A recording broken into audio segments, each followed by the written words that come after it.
Today I realized in one of my previous videos I didn't really cover a lot of when I did a food production video. I didn't really cover a lot of the stuff that can really help, like PO items in general. You can get PO items with boosters. I actually have no PO items that give you food boosters. I have this one that gives you a 10% tool booster, but they can do, like, you can do them ones that give you food production. And in the and then you can also, pretty much that's like the PO where I'm sending out my account is pretty much where the only way I can increase my food production is if I get PO items that give me food production. Because currently I'm sitting at like almost like 150k food production. Yeah, 163k food production from just that little bit. And that being said, I got the best of the best on these. I got the best of the best on this.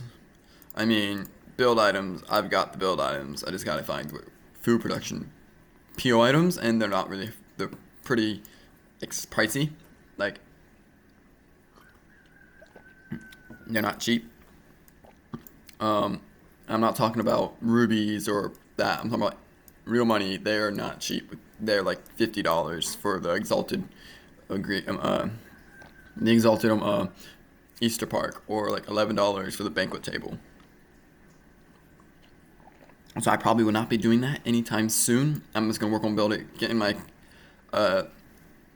rest of my castles filled up with troops.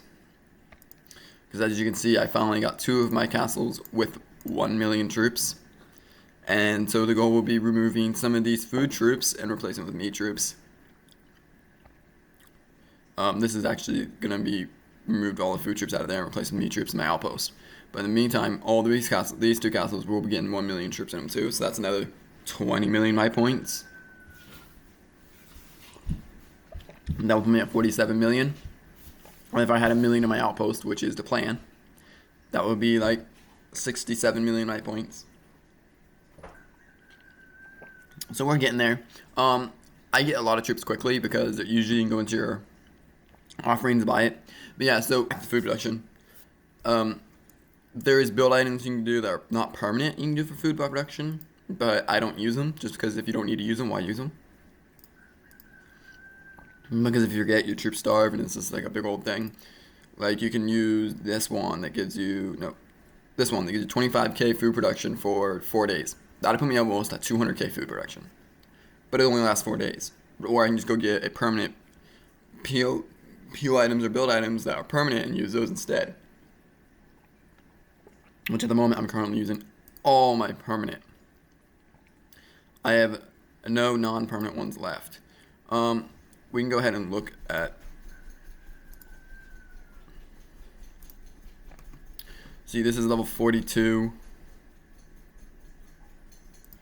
42, 42, 42, 42, 42. Yeah, there's nothing I can really do to increase my food production as much as I want to.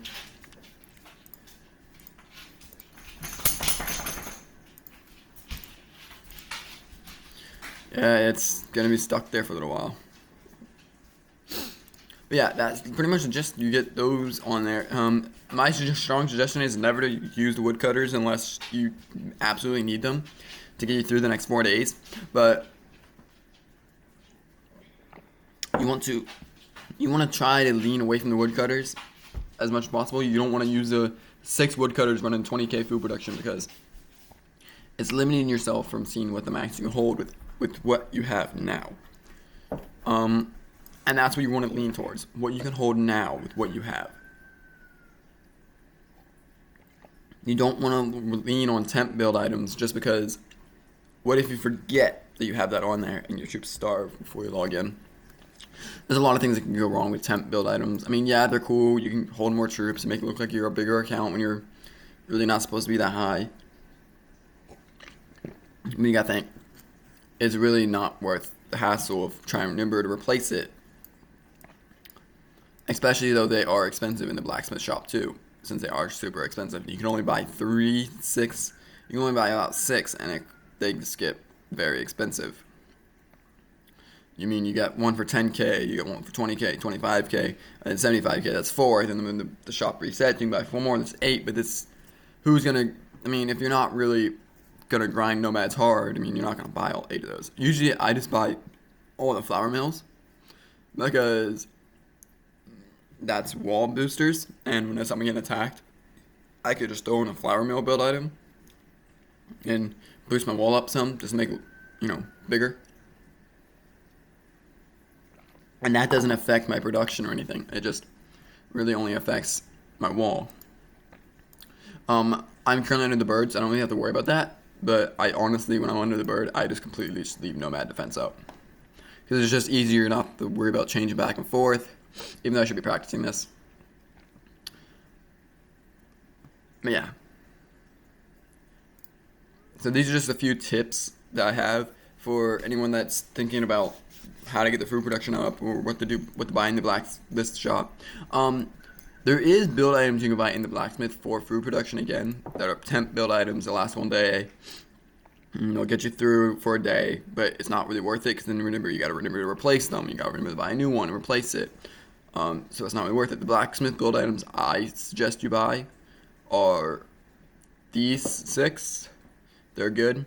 And this one, I think this is the one where it ends. Alright, this one is not an ending one, I think. Alright, so anyone after this one down, are good to buy because they boost your commanders, but they won't boost any of your production, which is good. So forgetting to replace one of those is nothing really because, I mean, you have so many of them, you can buy as many as you want from the Blacksmith and it's really not, a big deal. So that's basically the build item covering. You only want really the only ones that are permanent. You don't want the non-permanent build items just because they'll wear out. You have to remember to put them back on, and it's all that. You can even put build items on this one if you don't have an actual big, if you don't have the Ruby Bakery and you buy this one. Because let me guess, not everyone has rubies just sitting around that you can play around with. If you don't have the Ruby Bakery, you can buy this one. It does minus 25 food composition, and you can still put build items on it. I mean, you can put like this on it, but since I already have it on the bakery, I can't put it on it. So, I mean, you can put 60k storage on it. I think that one you can put on it actually without worried about it. But yeah, that's pretty much the goal of this video. Just cover that. Hey, you can still increase your food production maliciously. I have this on there because now my troops are eating instead of 5 food per hour. It's 8.25. It's like 3 something an hour. I've cut my food troops compensation down like crazy. So yeah, that's probably gonna be the end of this video. I hope you guys learned something. This is just tips and tricks about Goodgame Empire that not many people realize that. And I hope I catch you guys in the next video.